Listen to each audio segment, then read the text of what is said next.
Saat kita memikirkan Jupiter, pikiran kita sering membayangkan raksasa gas yang sangat besar. Raksasa yang berputar-putar dihiasi dengan bintik merah besar Io, Europa. Tapi memeluk planet itu, lebih dekat dari saudara-saudaranya yang lebih terkenal adalah dunia kecil bernama Metis.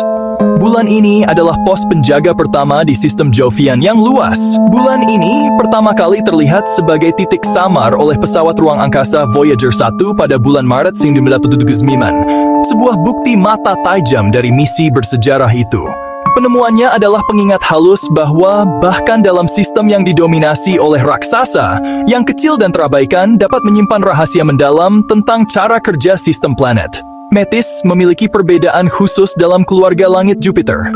Ini adalah bulan terdalam dari semua bulan yang dikonfirmasi, mengorbit sangat dekat dengan puncak awan planet, sehingga ia tertanam jauh di dalam sistem cincin Jupiter, yang samar namun luas. Kedekatan ini menjadinya subjek yang menarik untuk dipelajari. Bayangkan berada di pesawat ruang angkasa dekat Jupiter. Anda akan melihat objek kecil ini melaju di jalurnya, terus-menerus bermandikan tarikan gravitasi dan radiasi yang sangat besar dari planet induknya. Posisinya bukan hanya rasa ingin tahu, ini adalah kunci untuk memahami keberadaannya dan takdir akhirnya. Sebuah kisah yang ditulis oleh hukum fisika yang tak kenal lelah yang mengatur tata surya kita. Karakteristik orbit Metis benar-benar luar biasa. Ini adalah salah satu dari hanya 2 bulan. Yang lainnya adalah tetangganya Adrastea, yang mengorbit Jupiter lebih cepat daripada rotasi planet itu sendiri. Pikirkan tentang itu sejenak.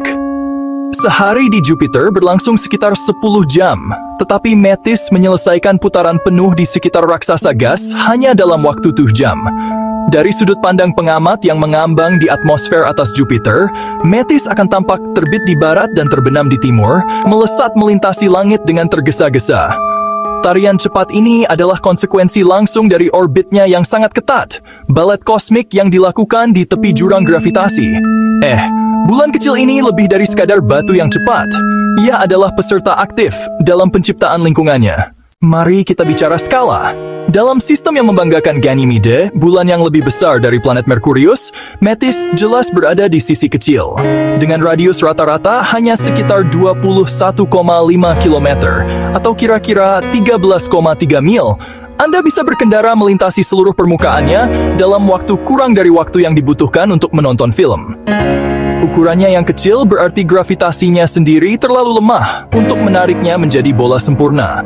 Bentuk yang diambil oleh bulan kita sendiri dan planet-planet yang lebih besar. Sebaliknya, Metis berbentuk tidak beraturan, lebih mirip kentang kosmik atau asteroid yang bergelombang daripada bulan klasik. Ini adalah sisa blok bangunan yang tidak pernah tumbuh cukup besar untuk mencapai kebulatan planet itu. Berdasarkan data terbatas yang kita miliki, cincin Jupiter sama sekali tidak seperti tontonan es terang Saturnus. Cincin-cincin itu tipis berdebu, hampir seperti hantu dalam penampilannya. Dan cincin-cincin itu tidak akan ada dalam bentuknya saat ini, tanpa kerja keras Metis Adrastea.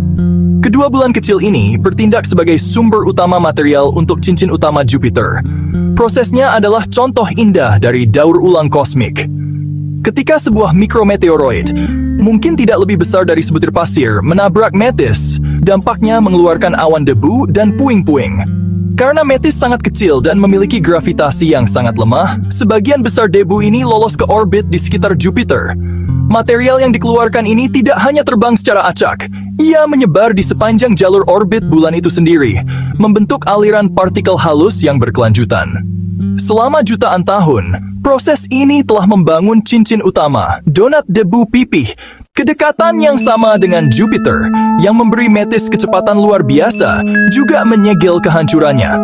Bulan ini mengorbit di dalam apa yang dikenal sebagai radius orbit sinkron, yaitu jarak di mana satelit butuh tepat 1 hari planet untuk 1 orbit. Di dalamnya, objek mengorbit lebih cepat daripada putaran planet. Akibatnya, gaya pasang surut tidak hanya meregangkan bulan, tapi juga menyeretnya, sehingga kehilangan energi orbit. Ini proses lambat tanpa henti seperti rem kosmik selama jutaan tahun. Setiap orbit sedikit lebih kecil dari sebelumnya. Gaya-gaya ini sama dengan yang membuat bulan kita menjauh dari bumi, tetapi terjadi sebaliknya pada Metis. Karena Metis di dalam batas sinkron, tonjolan pasang surut yang dibuatnya pada Jupiter tertinggal. Kisah Metis jauh dari selesai, dan babak baru saja dimulai. Hari ini, 27 Oktober 2025, kita hidup di zaman keemasan eksplorasi Jupiter. Misi Europa Clipper diluncurkan Oktober 2024. Saat ini dalam perjalanan panjangnya ke sistem Jovian. Target utamanya adalah bulan Samudra Eropa, tetapi instrumennya akan mengumpulkan data tentang seluruh lingkungan Jupiter saat ia melakukan serangkaian terbang lintas yang kompleks. Ia memberi kita pengamatan lebih tajam tentang radiasi. Ia memberi kita pengamatan lebih tajam tentang medan magnet. Ia memberi kita pengamatan lebih tajam tentang debu. Semua ini memberi konteks penting untuk keberadaan Metis. Selanjutnya, kita berada di ambang revolusi menemukan bulan-bulan baru. Pada April 2005, jumlah resmi bulan Jupiter dinaikkan menjadi 9. Ini mengonfirmasi masih banyak anggota tersembunyi yang menunggu ditemukan. Karena kisah bulan kecil ini adalah drama kosmik yang masih berlangsung.